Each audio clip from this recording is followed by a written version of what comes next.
तो आज के वीडियो में हम वर्ण आपको इस वीडियो के माध्यम से पढ़ाएंगे। तो सबसे पहले वर्ण किसको कहते हैं इसके बारे में डेफिनेशन जान लेते हैं। तो वर्ण उस मूलध्वनि को कहते हैं जिसे खंड या टुकड़ा नहीं किया जा सके, उसे कहते हैं वर्ण। और अब वर्ण का डेफिनेशन जब जान लिए हैं तो कुछ इम्पोर्टेंट बातों को भी जान लेते हैं। तो सबसे पहले यहाँ पर है कि भाषा की सबसे छोटी मौखिक इकाई को क्या कहते हैं। तो मौखिक इकाई की बात करें तो सबसे छोटी मौखिक इकाई ध्वनि। यदि पूछा जाए कि भाषा की सबसे छोटी लिखित इकाई की बात करते हैं तो सबसे छोटी लिखित इकाई वर्ण को कहते हैं। और भाषा की सबसे छोटी इकाई यदि भी पूछा जाए तो भी वर्ण आप आंसर कीजिएगा। आगे है अर्थ के आधार पर भाषा की सबसे छोटी इकाई को क्या कहते हैं। तो अर्थ के आधार पर भाषा की सबसे छोटी इकाई शब्द होता है। उसके बाद आगे आते हैं भाव या भावार्थ के आधार पर भाषा की सबसे छोटी इकाई को क्या कहते हैं। तो भाव या भावार्थ के आधार पर बात करते हैं तो वाक्य होता है। और आगे है कि भाषा का सबसे बड़ा अंग कौन सा है। तो एक वाक्य है, सेंटेंस है। आगे चलते हैं। अब वर्ण के कितने भेद होते हैं। तो वर्ण के दो भेद होते हैं, एक होता है स्वर वर्ण और दूसरा होता है व्यंजन वर्ण। तो यहाँ पे हम वर्ण के कितने भेद होते हैं तो यहाँ पे आपको बताएं अभी कि वर्ण के दो भेद होते हैं, एक होता है स्वर वर्ण, दूसरा होता है व्यंजन वर्ण।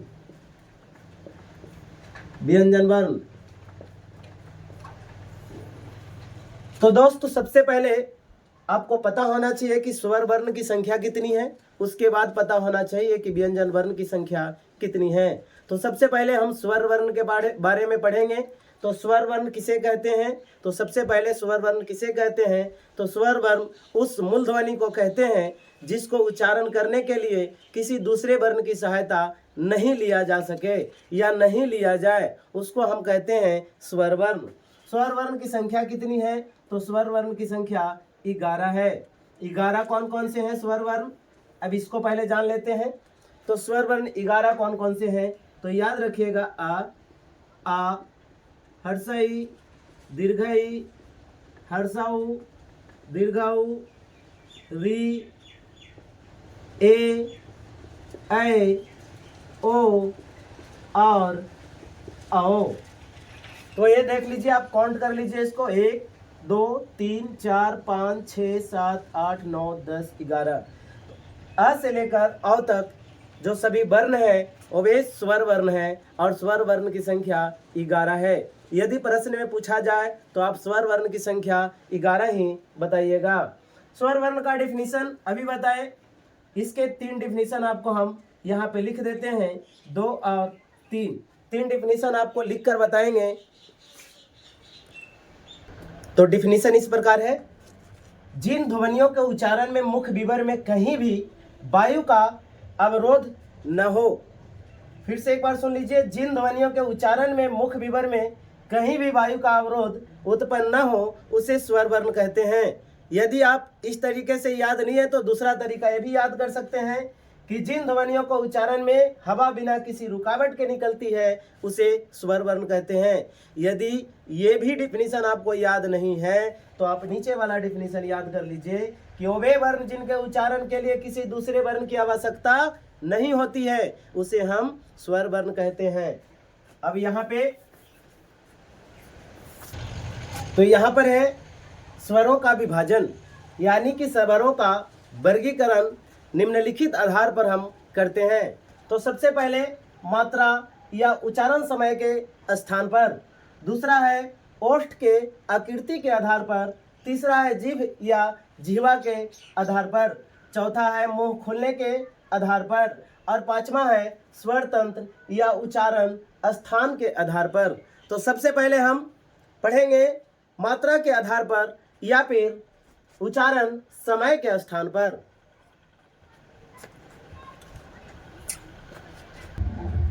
तीन भाग होता है। तो सबसे पहला है ह्रस्व स्वर, दीर्घ स्वर, प्लुत स्वर।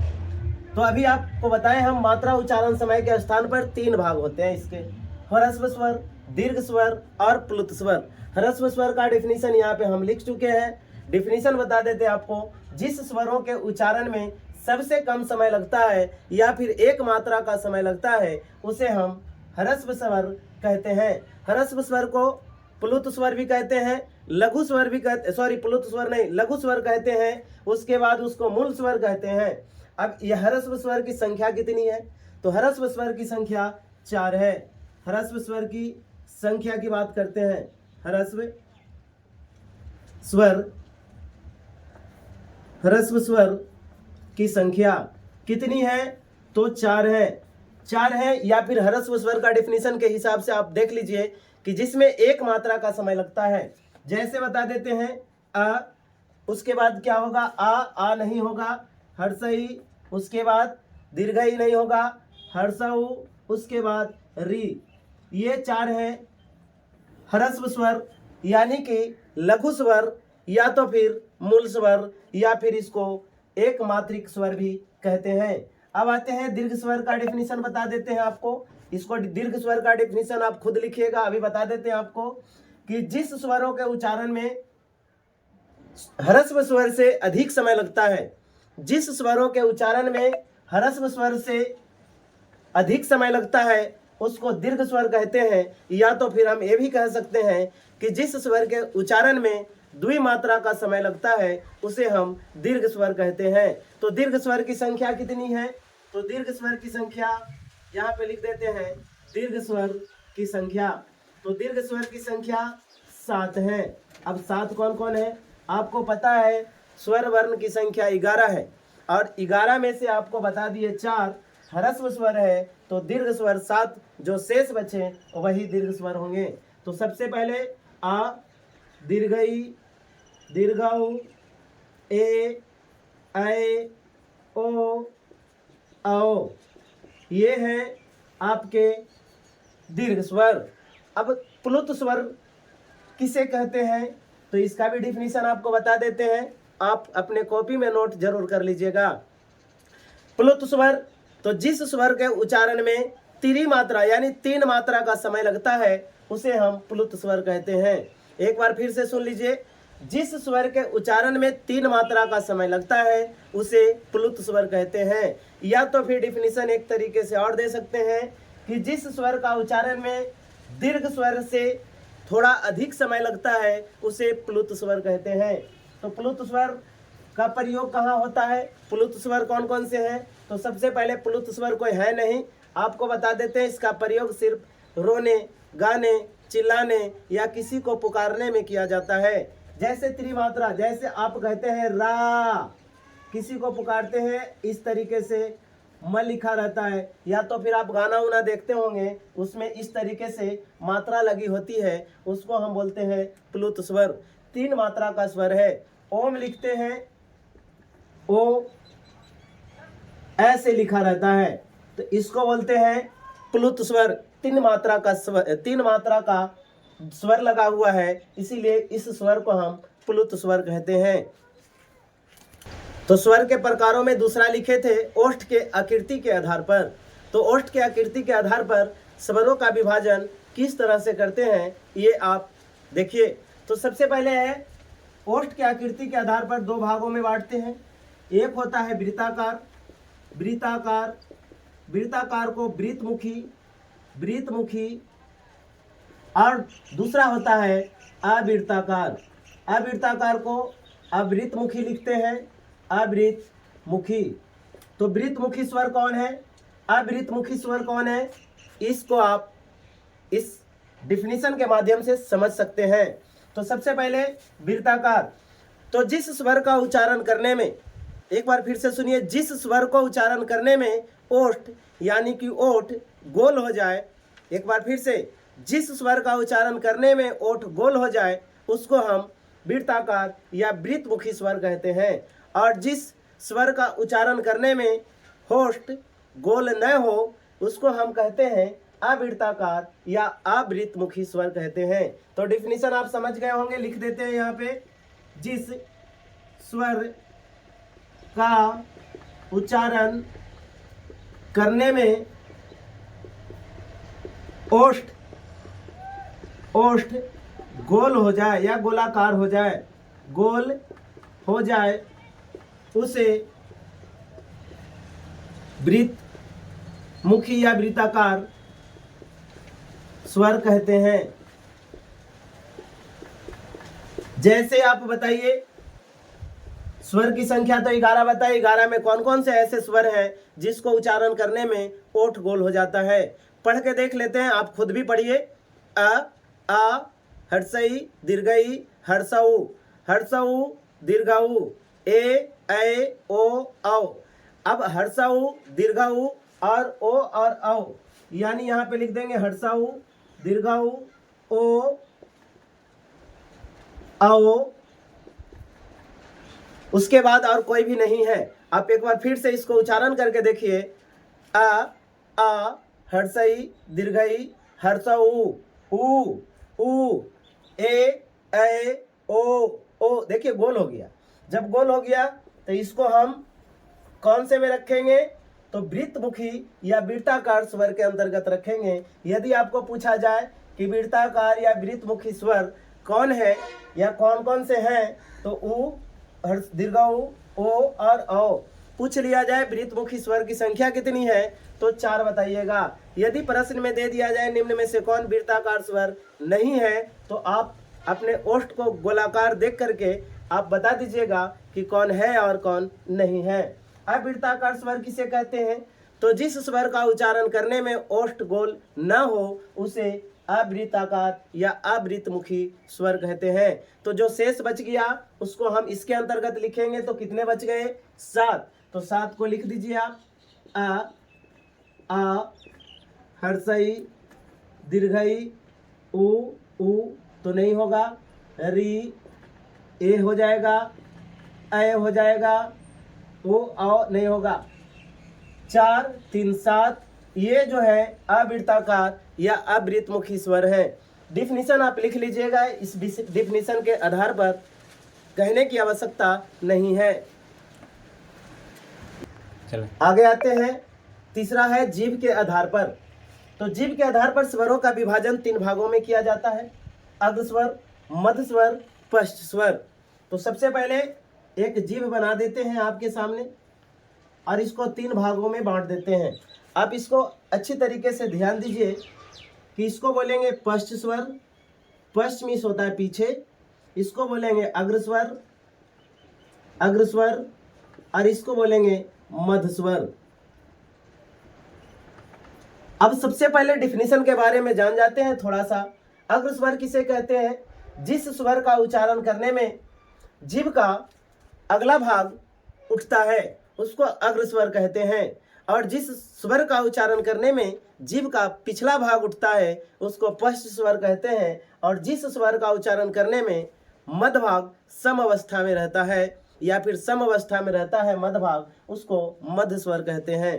तो अब स्वर, मध्य स्वर कौन है, अग्र स्वर कौन है, पश्च स्वर कौन है, उसको हम इस चित्र के माध्यम से समझाएंगे। तो सबसे पहले यहाँ लिख लीजिए आ। तो आ का उच्चारण जीभ के किस भाग से होता है? तो मध्य स्वर से होता है।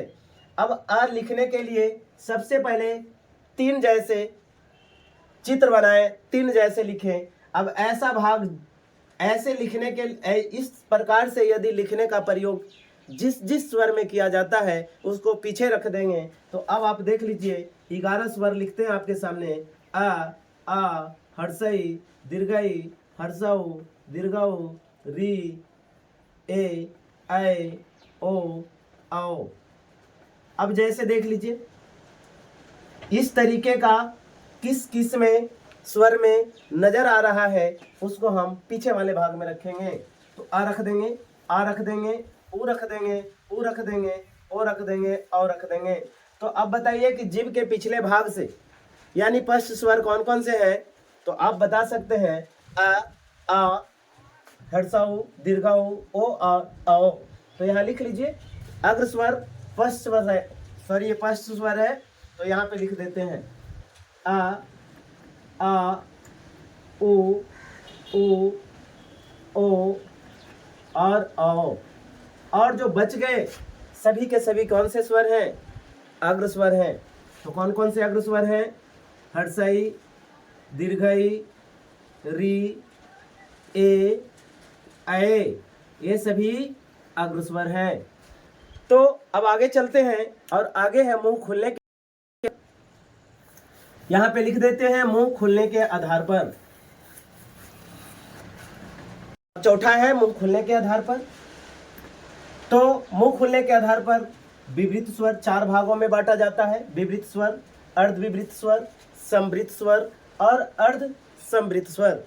तो यहाँ पे लिख दिए हैं कि जिस स्वर का मुंह पूरा खुले, यानी जिस स्वर का उच्चारण करने में मुंह पूरा खुले, उसको हम विवृत स्वर कहते हैं। जैसे आ, तो पूछा जाएगा आ कौन सा स्वर है? विवृत स्वर, संवृत स्वर, अर्धविवृत स्वर। तो आप इसको टिक कीजिएगा, कौन सा स्वर? विवृत स्वर।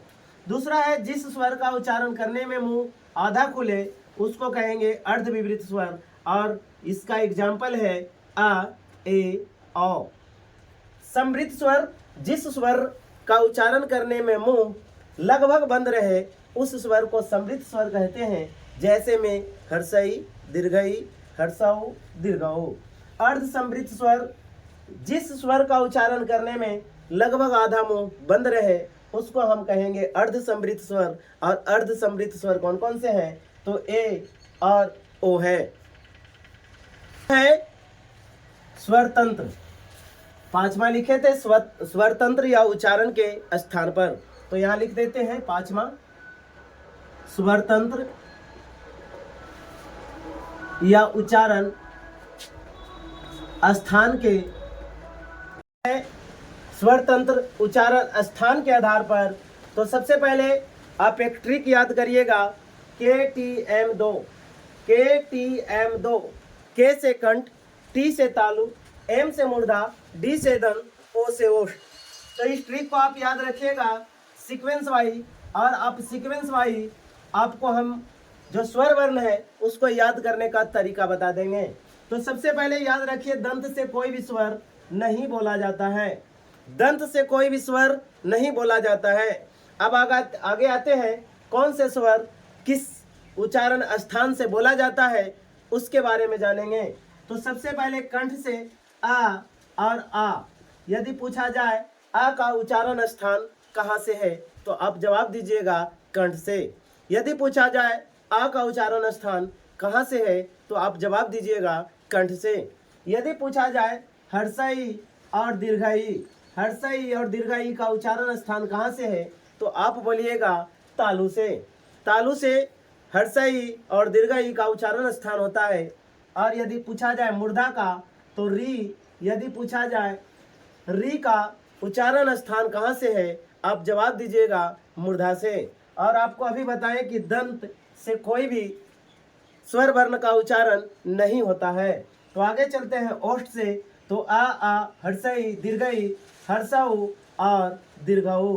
तो यदि आपको पूछा जाए ऊ का उच्चारण स्थान कहाँ से है, तो ओष्ठ से है। यदि पूछा जाए दीर्घ ऊ का उच्चारण स्थान कहाँ से है, तो भी ओष्ठ से है। अब आगे चलते हैं ए, ऐ, ओ, औ का उच्चारण स्थान कहाँ से है। तो आप सबसे पहले देखिए कि ए कैसे बना है। तो आ और इस को जुड़ने से ए बना है। तो अभी आपको समझना है यहाँ पर कि आ का उच्चारण स्थान कहाँ से है, तो अभी बताएं कंठ से। हर्षई का उच्चारण स्थान कहाँ से है, तालु से। यानी कि ए का उच्चारण स्थान कंठ और प्लस में तालु, कंठ प्लस में तालु। तो जब आप पता चल गया कि ए का उच्चारण स्थान कंठ प्लस तालु से है, यदि ऑप्शन में कंठ तालु नहीं रहता है प्लस में दिया हुआ, तो कंठ तालब भी मार सकते हैं आप। यदि ए पूछा जाए तो ए का भी देख लीजिए। आ का आ प्लस ए से बना है ए। तो आ तो आप जानते हैं कंठ। ए कैसे बना, तो ए कैसे बना, ए बना कंठ प्लस तालु से। तो आप कहिएगा सर कंठ इसमें और जोड़ दें, नहीं, आप इसको भी कंठ प्लस तालु से ही कहिएगा। आपको ऑप्शन में यदि कंठ प्लस तालु दिया हुआ रहेगा, तो ए का उच्चारण स्थान कहाँ से है, तो कंठ प्लस तालु से। अब ओ देखिए, ओ कैसे बनता है, आ प्लस में ऊ से ओ बनता है। आ आप जानते हैं आ का उच्चारण स्थान कहाँ से है, तो कंठ से। आगे बताइए, आगे बताइए कि ऊ का उच्चारण स्थान कहाँ से है, तो आप कहिएगा सर ओष्ठ से। तो कंठ प्लस ओष्ठ से बनता है क्या, कंठोष्ठ, या फिर इसको कंठ प्लस ओष्ठ बोलेंगे। जो हम आ ही पढ़ते हैं उसमें दो और बच गए हैं, अन और अह। तो अन और अह को हम अयोग बाह वर्ण कहते हैं। अन और अह को कौन से वर्ण कहते हैं, अयोग बाह वर्ण कहते हैं। तो यदि आपसे पूछा जाए अयोग वाह वर्ण, और ये प्रश्न पूछा गया है, अयोग बाह वर्ण की संख्या कितनी है, 2 है। और कौन कौन से हैं, अन और कौन से हैं, अ। अन को अनुस्वार और अह को विसर्ग कहा जाता है। अन को अनुस्वार और अह को विसर्ग कहा जाता है। एक और होता है आगत स्वर या गृहीत स्वर, उसके बारे में भी जान जाते हैं। आगत स्वर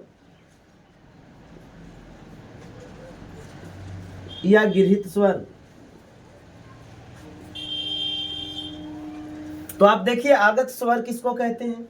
आप लिखते होंगे आ के ऊपर में एक चंद्रबिंदु नहीं लगा करके इस तरीके से लकीर खींच देते हैं, इसको बोलते हैं कौन से स्वर, गृहीत स्वर या आगत स्वर, जिसको हम अर्ध चंद्रबिंदु भी कहते हैं। तो दोस्त अब अगले वीडियो में हम व्यंजन वर्ण के बारे में पढ़ेंगे, और इस वीडियो को आप अच्छा लगा हो आपको तो लाइक जरूर कीजिए।